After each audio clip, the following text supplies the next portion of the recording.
What's up, B? I was just watching a video by Tia Swan. It was one of her shorts, and she was talking about sexuality and how sexuality is creativity, which we both know. And if you didn't know, B, now you do. Sexuality is your creativity.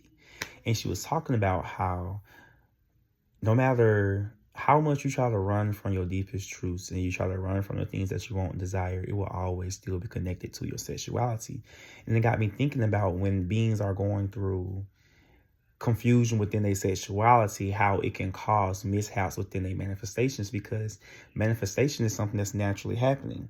So as long as you got a desire for something and your will is moving towards it, it's going to manifest. And so regardless if that thing is good or positive or bad and negative, it's going to be manifested, because manifestation doesn't truly work on what we're consciously thinking about unless you are someone who knows different manifestation techniques. You have done the inner work, and you're a very powerful manifester, or you do energy work, you do spell work, or et cetera, but the average human being is mostly manifesting from a subconscious level.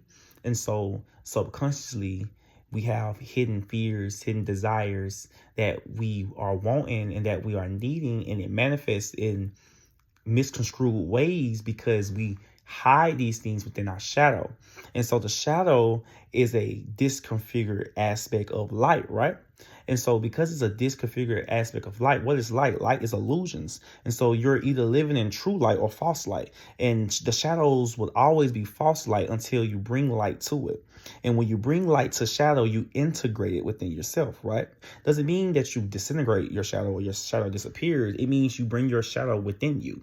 And so everything that we see outside ourselves in some way, shape, or form is reflecting something within ourselves.